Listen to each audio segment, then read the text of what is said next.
Brisbane టెస్ట్లో టీమిండియాకు ఏది కలిసి రావడం లేదు. టాస్ గెలిచినా అడ్వాంటేజ్ సాధించలేకపోయింది. తొలి రోజు వర్షం పడటము టీమిండియాను దెబ్బతీసింది. రెండో రోజు వాతావరణం పూర్తిగా ఎండగా ఉండటంతో బ్యాటర్స్ పెద్దగా ఇబ్బందులేమీ ఎదుర్కోలేదు. దీంతో ఆస్ట్రేలియా దంచికొట్టింది. భారత బౌలర్లు కూడా ఇంపాక్ట్ చూపించలేకపోయారు. 3 వికెట్లు పడిన తర్వాత పట్టు పెంచుకోలేకపోయారు. ట్రావిస్ హెడ్ ఎడాపెడా షాట్లు బాదుతున్నా సరైన ఫీల్డింగ్ ను రోహిత్ సెట్ చేయలేకపోయాడు. డిఫెన్సివ్ మోడ్లోనే కనిపించాడు. భారత బౌలర్లు పనిన వ్యూహాలను ఎప్పటికప్పుడు హెడ్ అధిగమించాడు, చితకొట్టేశాడు. స్మిత్ ను కూడా భారత బౌలర్లు కట్టడి చేయలేకపోయారు. లాంగ్ గ్యాప్ తర్వాత ఫామ్లోకి వచ్చేశాడు. ప్రస్తుతం ఆస్ట్రేలియా స్ట్రాంగ్ పొజిషన్లో ఉంది. ఆల్రెడీ స్కోర్ బోర్డుపై 405 పరుగులున్నాయి. చేతిలో ఇంకా 3 వికెట్లున్నాయి. అలెక్స్ క్యారీ దూకుడుగానే బ్యాటింగ్ చేస్తున్నాడు. మూడో రోజు ఆటలను అగ్రెసివ్ గేమ్ ప్లాన్తోనే ఆడే అవకాశం ఉంది. ఒకవేళ ఆస్ట్రేలియా స్కోర్ 475 పరుగులు దాటిందంటే టీమిండియాపై మరింతగా ఒత్తిడి పెరుగుతుంది. అయితే ఈ మ్యాచ్లో ఆస్ట్రేలియా ఓడిపోవడం కష్టమనే చర్చ ఉంది.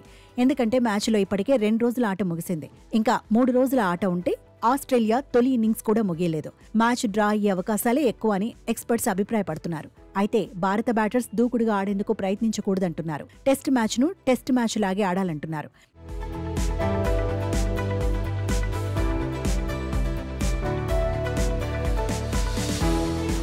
భారత బ్యాటర్స్ విజయం కోసం కంటే డ్రా కోసమే ప్రయత్నించాలంటున్నారు.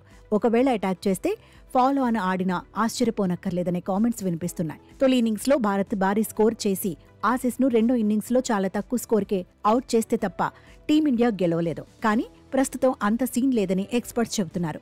ఒత్తిడంతా టీమిండియా మీదే ఉందంటున్నారు. ఆసీస్లో సరికొత్త హుషారు కనిపిస్తోందంటున్నారు. ఫామ్లో లేని స్మిత్ను భారత బౌలర్లే ఫామ్లోకి తీసుకొచ్చాడంటున్నారు.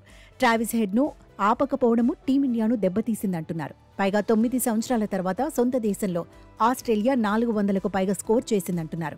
సిరీస్లో తొలి మ్యాచ్ ఓడినప్పటికీ రెండో మ్యాచ్లో గెలిచిన జోష్ను కొనసాగిస్తుందంటున్నారు.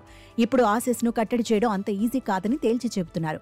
బ్రిస్బేన్లో టీమిండియా ఓడుతుందా లేదంటే డ్రా చేసుకుంటుందా అన్నదే మ్యాటర్ అని కూడా అభిప్రాయపడుతున్నారు. అయితే ఓడిపోవడం కంటే డ్రా చేసుకుంటే వరల్డ్ టెస్ట్ ఛాంపియన్షిప్ ఫైనల్ చేరడానికి దారులు అలాగే ఉంటాయంటున్నారు. చివరి 2 టెస్టుల్లో గెలిస్తే సరిపోతుందంటున్నారు. బ్రిస్బేన్లో ఓడితే మాత్రం ఇతర జట్ల ఫలితాలపై ఆధారపడాల్సిందేనంటున్నారు. గబ్బా మ్యాచ్కు వానగండ ఉందని, వరుణుడే భారత్ను కాపాడాలనే చర్చ కూడా జరుగుతోంది.